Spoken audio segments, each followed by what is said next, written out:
first up, there's a new kid on the block for the bread tubers, and that is a channel called MeidasTouch. I have been really, really impressed with the content they are putting out. So much so that they're leading the show today. Specifically, there's a guy named Ben Meiselas. Let's just have a look. He's talking about, in this video that was recently put out from MeidasTouch, link in the description, he's talking about Matt Gaetz and the pardon Matt Gaetz requested. Just a fascinating insight into the Republican Party and the naked corruption of it. Let's get right to it. I'm Ben Meiselas from the MeidasTouch Network. We continue to dig deeper into the deposition transcripts of witnesses taken by the January 6th committee, and the criminality of Donald Trump and MAGA Republican extremists is only made more clear by these deposition transcripts. I want to turn to the deposition transcript of Eric Hirschman, who was the senior advisor to Donald Trump and assistant to Donald Trump. He took the job in August of 2020. His primary purpose and role was to give legal advice to Donald Trump, and he reported to Pat Cipollone. And you will recall Eric Hirschman's testimony during the January 6th committee hearings. He was very critical of those trying to spread election disinformation. He was very critical. Also, just want to comment. You may remember the guy with the clips of him saying, "You better get a good effing attorney." He's got the baseball bat in the background that says "Justice." Really looks like a clown. Really is a clown. But again, it's a snake going after a snake. He in his testimony tears apart his fellow Republicans. Critical of people like John Eastman and Sidney Powell and Jeff Clark and others, and really presented a vivid picture in the White House of Trump being under the influence of, one, his fascist desires, and two, these MAGA extremists who wanted to overthrow our democracy. But as we delve deeper into the deposition transcript, one of the things that come to light as well is this encounter between Eric Hirschman and MAGA extremist Republican Matt Gaetz, member of Congress Matt Gaetz, of course. And it's Matt Gaetz asking for this blanket pardon. And we know Matt Gaetz asked about a blanket pardon to cover every possible criminal conduct he engaged in, including the Department of Justice's ongoing investigation of Matt Gaetz' sex trafficking and rape investigation of a minor. But Matt Gaetz had reached out to Eric Hirschman directly, and we really have now in the deposition testimony of Eric Hirschman vivid details of this conversation between Matt Gaetz and Eric Hirschman.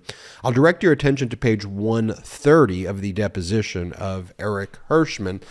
This is the question that's asked by the January 6th committee. You'll see in these deposition transcripts that the questioner is redacted, and this is done intentionally by the January 6th committee. The non-committee members, the lawyers who they've hired, those names remain redacted because they know that MAGA extremists will try to dox and cause physical violence to these individuals. That's why the names are redacted. But the questioning by the January 6th committee lawyer to Eric Hirschman is question: was that a conversation directly with Matt Gaetz that you had? Answer from Eric Hirschman: it was more than one conversation, but directly, yes, directly with Matt Gaetz. Question: was anybody else involved in those conversations? Answer: in the first time he reached out to me, and I didn't know him, it was just Matt Gaetz, and then Pat Philbin, and I engaged in at least one other phone call with him. And you'll recall Pat Philbin is the deputy to Pat Cipollone, the top White House counsel. These are all the lawyers talking with Matt Gaetz, the top White House lawyers: Cipollone, Philbin, and Eric Hirschman. The question is, and was Representative Gaetz requesting a pardon? Answer: I believe so. Question: and a pardon to cover what? Answer from Eric Hirschman: he wanted it to cover everything. Question. So a broad pardon that would cover every and any criminal activity that he may have engaged in? Answer. I don't know if it's criminal conduct that he would have engaged in. He wanted a pardon, as I recall it, from the beginning of time up until that day for anything. And he's going to jump on it himself because MeidasTouch is good at this. But from the beginning of time, I just spit a little. That's how fired up I get when thinking about this effing guy. From the beginning of time, all crimes that he committed in his life. Think about the logic that would entail. The purpose of a pardon generally is to, in theory, is supposed to be the president saying, well, you did break the law, but the law wasn't right. Or you did break the law, but it was a rare circumstance where it was in defense of the country, yada, yada, yada. This guy is suggesting, Matt Gaetz is suggesting, by making this request, theoretically, that everything he had done in his whole life should be pardoned, was worthy of it in exchange for his what? Just being MAGA.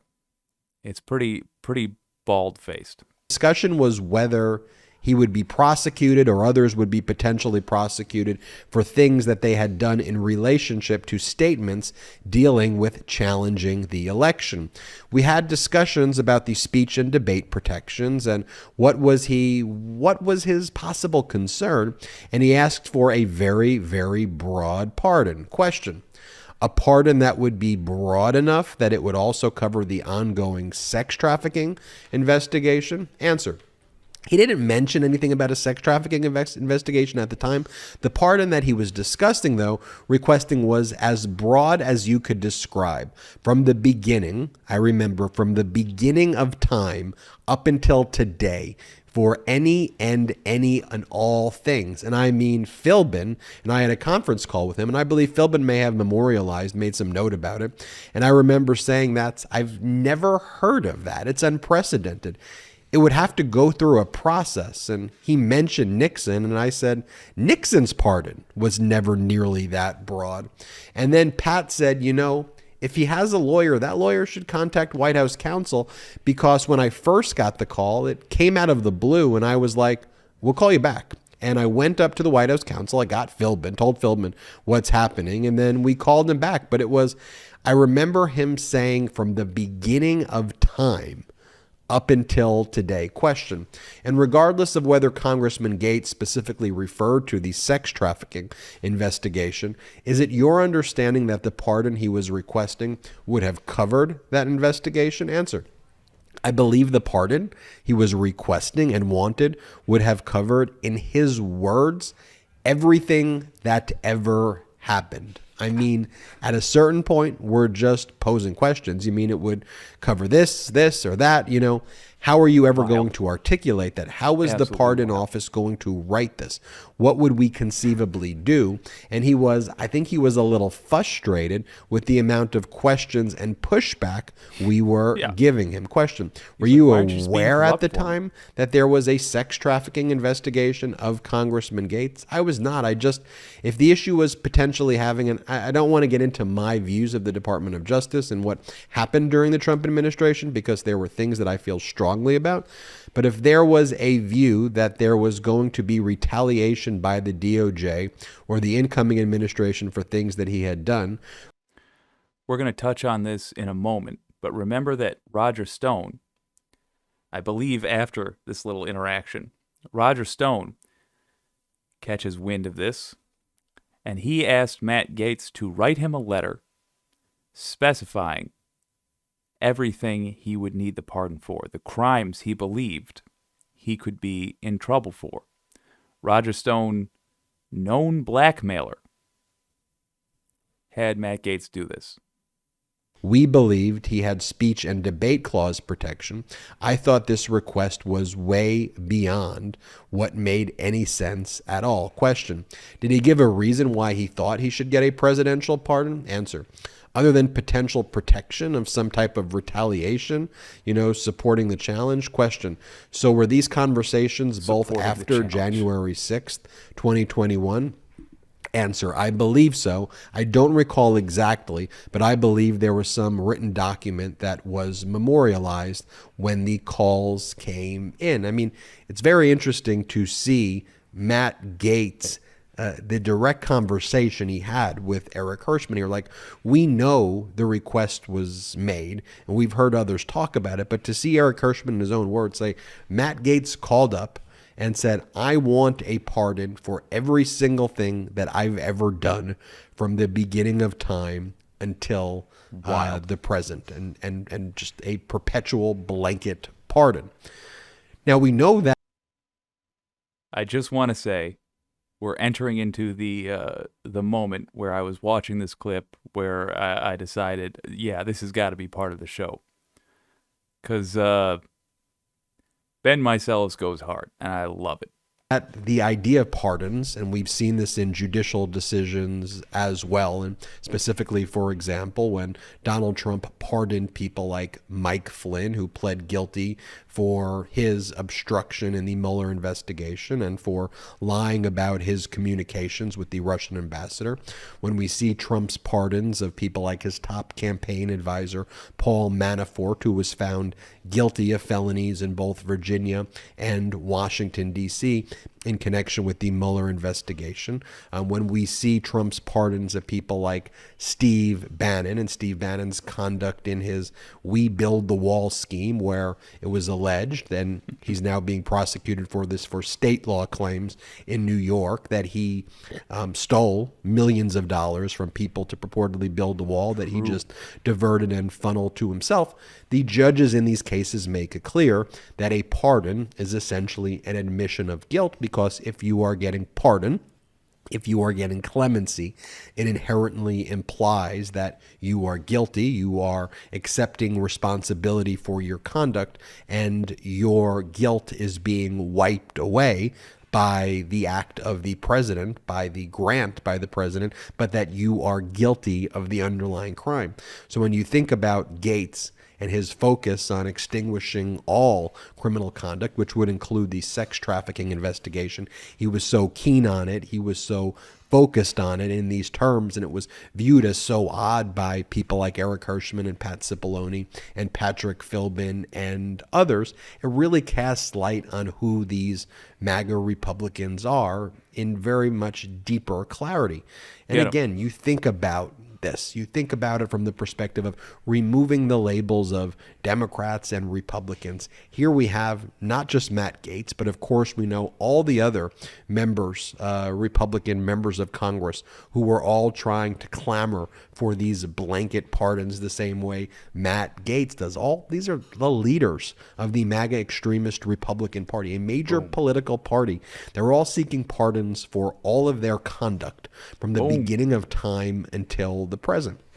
When we think about people like George Santos, and how does someone like George Santos, this utter fraud, survive? Like, how does he make it in the Republican Party? And the answer is he is the Republican Party.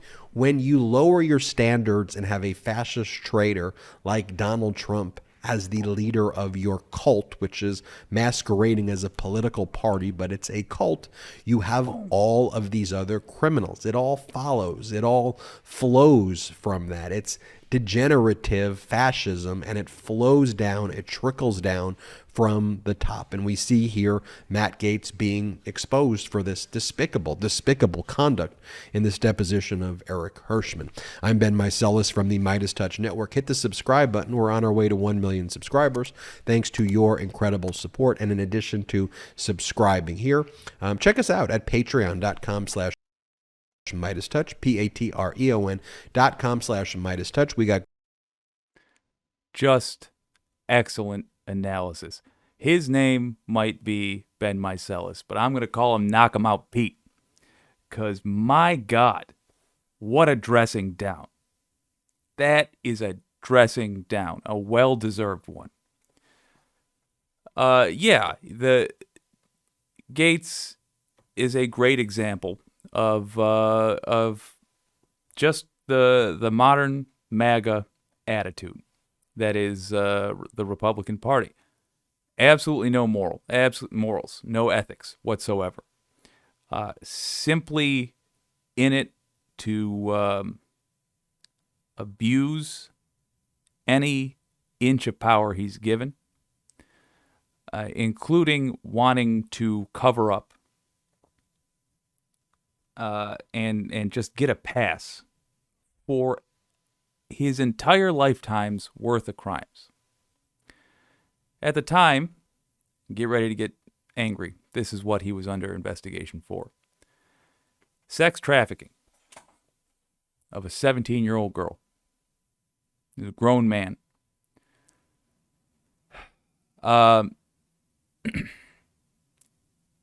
Looks like he's being let go for that. Federal prosecutors, this is from CNBC, have recommended not to bring charges against Republican Representative Matt Gaetz as part of a sex trafficking investigation, the Washington Post reported on a Friday in September. Citing people familiar with the matter, the prosecutors said they made that decision in part because of credibility questions with two central witnesses. Those people told the Post. The two witnesses were the girl who was 17 at the time. America is famous for not taking the word of the victim. And Joel Greenberg, Gaetz's associate who was involved in these things with him, I still have to say, allegedly. The prosecutors said they made the decision in part because of credibility questions with two central witnesses, those people told the Post.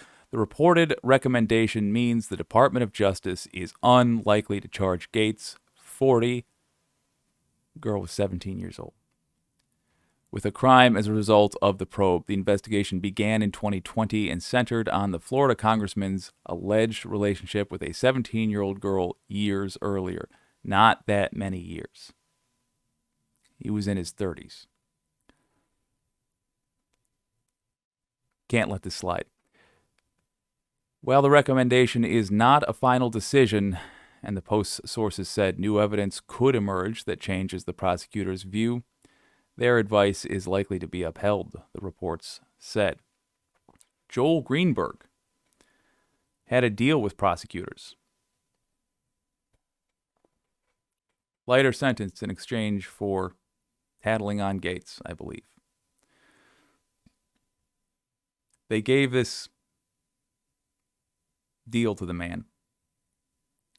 And yet, later decided that Joel Greenberg wasn't a credible enough witness. And that the 17-year-old wasn't a credible enough witness. America cannot wait to let a Republican get away with crime.